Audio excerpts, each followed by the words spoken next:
আজকে মুম্বাইয়ের অবস্থা দেখুন, মেঘে ভরে গেছে। কালকে রাতে প্রচুর ঝড় বৃষ্টি হয়েছে, ঝড় বেশি হয়েছে, বৃষ্টি কম হয়েছে। আর আজকে সকাল থেকে এই অবস্থা। এখন বাজে সকাল 9টা। আমি একটু আগে উঠেছি, উঠে দেখছি এই অবস্থা, একদম অন্ধকার।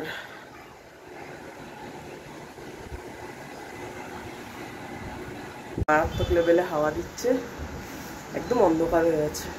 সকাল সকাল উঠে এরকম ওয়েদার। কালকে কিছু জামা কাপড় ধুয়েছিলাম, ওগুলো মেলে দিয়েছিলাম রাত্রিবেলা বৃষ্টি থামার পর, ধুয়েছিলাম বিকেলের দিকে। ওয়াশিং মেশিনে ধোয়া হয়েছিল, এই জন্য জল ছিল না, শুকিয়ে গেছে। এখন তুলে দিলাম, এই অবস্থা দেখে যাই না রাতে কি হয়েছে। প্রচণ্ড হাওয়া দিচ্ছে, স্বাভাবিক রকম হাওয়া দিচ্ছে, দারুণ লাগছে। এখানে জেনারেলি এরকম ঝড় হয় না, মানে মুম্বাইতে এই সময় ঝড় বৃষ্টি হওয়াটা একটু অন্যরকম ব্যাপার, কারণ এখানে বর্ষাকালের আগে একটু বৃষ্টি হয় না, কিন্তু এবার হচ্ছে। তো যাই হোক, ভালো কথা হচ্ছে। পুরো যখন সকালে একবার উঠেছিলাম 6টা 6:30, তখন তো সবে দিন হচ্ছে, তো তখন কিছুই ছিল না, এই শুরু হলো। বেশ ভালো লাগছে। প্রতিদিন আমার বাবা জিজ্ঞাসা করে বৃষ্টি হলো, ঝড় হলো, বলে এখন তো হয় না এখানে, কিন্তু এবার যে হবে ভাবিনি। বৃষ্টিটা কমই হচ্ছে, হাওয়াটা বেশি দিচ্ছে, বৃষ্টি খুব ছিটেফোঁটা পড়ছে, এই হাওয়ার চোটে শার্ট আসে। কালকে রাত্রিবেলা প্রচুর বৃষ্টি হচ্ছিল, আকাশটা জাস্ট দেখ।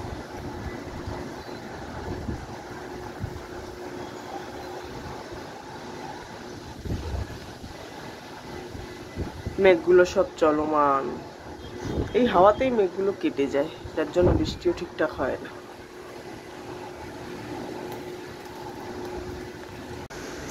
এই যে আমাদের গাছগুলোকে বেঁধে দেওয়া হয়েছে, গাছগুলো নিতেই যাচ্ছিল, জেট প্ল্যান্টগুলো টানা দেওয়া হয়েছে সব। আর এই যেখানে মানি প্ল্যান্ট, এই কী বলে, অ্যালোভেরা, ক্যাকটাস বলছে।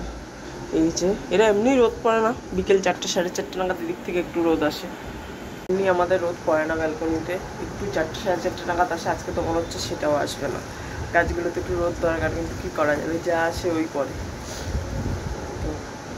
লোকজন সব কিছু ঘটে না, এখানে দেখা যাচ্ছে এখান থেকে টিভি চলছে, নিউজ দেখছে সব। কী নিউজ দেখছে কে জানে। যাই হোক, আমি এখন দেখবো একটু নিউজটা কী হচ্ছে। এইবার বৃষ্টিটা নেমেছে, জোরে নেমেছে, এবার বৃষ্টিটা একটু জোরে হচ্ছে, তারা দেখাচ্ছে। উপরে যে টিনের শেডের মধ্যে পড়ছে আর আওয়াজ হচ্ছে, সাথে এগুলো কি ময়লা উঠছে নাকি, প্রচুর ময়লা পাচ্ছে। আমি না ভিজে যাই।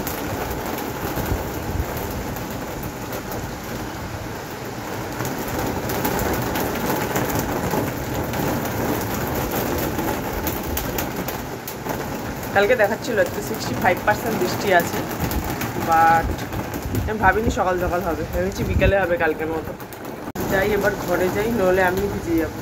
আমাদের পিছনের কাছে আচ্ছা, আমারই কোনো রিফ্লেকশন, আমি ঘরে না গেলে ভিজে যাবো। ঘরে যাই এবার, বিশাল হাওয়া দিচ্ছে, তো হাওয়ার সাথে বৃষ্টি এদিক ওদিক হচ্ছে। তা আমাদের শেড আছে বলে তারপরে আমি দাঁড়াতে পারছি, শেড না থাকলে তা দাঁড়াতেই পারতাম না।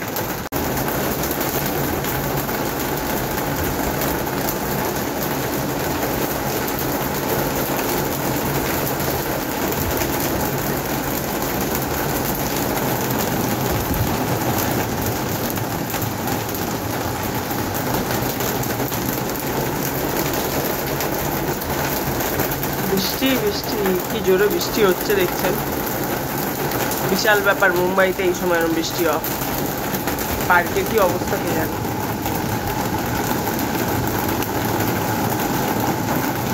আজকে হয়েছে আমাদের খিচুড়ি, খুব বৃষ্টি দেখতে পেলেন। এখন বৃষ্টি তো হচ্ছে না, কিন্তু মেঘলা ওয়েদার, ঠান্ডা পরিবেশ, আর সাথে ভাবলাম তাহলে আজকে খিচুড়ি খাওয়া যাক। দেখতে ভালো লাগছে খিচুড়ি।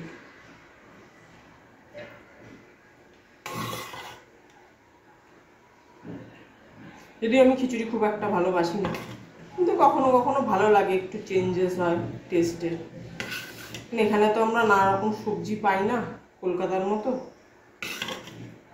যার কারণে একটু আলাদা হলে ভালো লাগে, আর কিছুই না। আর সাথে আছে কুমড়ো ভাজা, এগুলো তুমি না, বেশি ভাজা বেশি। সাথে আছে কুমড়ো ভাজা আর বেগুন ভাজা, বেগুন ভাজা কত তেল গো।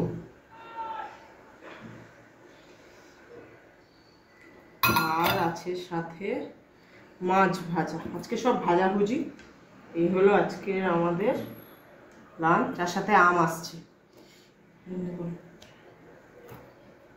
আর এই যে হলো আম, এটা হলো কি আলফুনসো, মুম্বাই স্পেশাল আম, আলফুনসো আম। আর এই যে ওয়েদার,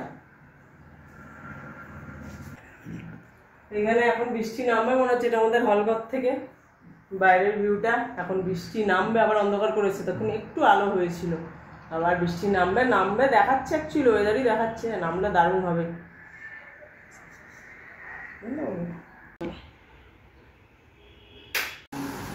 এই খেতে বসে পড়েছি, বাইরের ওয়েদার খুব সুন্দর। এই খেতে বসে পড়েছি। এই আলফুনসো আমটা না মুম্বাইয়ের ফেমাস আম, মুম্বাইতেই পাওয়া যায়। মুম্বাই মহারাষ্ট্র বোধ হয়, তো রত্নাগিরি থেকে আসে, রত্নাগিরি আলফুনসো। এটা অনেক বেশি থেকে দাম শুরু হয়। এখন আমরা 400 টাকা কিলো এখন দাম চলছে। আমরা সুপার মার্কেট থেকে এনেছি। বাইরে পেটি পেটি মানে ডজন, 1 ডজনের পেটি, 2 ডজন বা 1 ডজনের পেটি হয়। হ্যাঁ, সেগুলোর দাম আরও বেশি হয়। তো আমরা সুপার মার্কেট থেকে এনেছি 400 টাকা কিলোতে। তো এটাই লাস্ট আছে। এখানে আবার আম কিনে সাথে সাথে খাওয়া যায় না, মোটামুটি 5-6 দিন রেখে দিতে হয়, পাকতে দিতে হয়। পাকা আম কিনলে আবার টেস্ট ভালো হয় না, একটু টাইট আম কিনে রেখে দিয়ে পাকিয়ে খেতে হয়। তো যাই হোক, আজকের লাঞ্চটা ভালোই হবে বৃষ্টির দিনে। আর বাইরের খেতে খেতে প্রকৃতি দেখবো। এই প্রকৃতি, এই যে বাইরের খেতে খেতে প্রকৃতি দারুণ লাগছে। বৃষ্টিটা নামবে নামবে করছে, কিন্তু নামছে না, নামলে আরও ভালো লাগবে। তো যাই হোক, আপনারাও লাঞ্চ করে নিন, আমি লাঞ্চ করে নিই। তো আজকের মতো ভিডিও এখানেই শেষ করছি। দেখা হবে আবার পরের video. Thank you so much.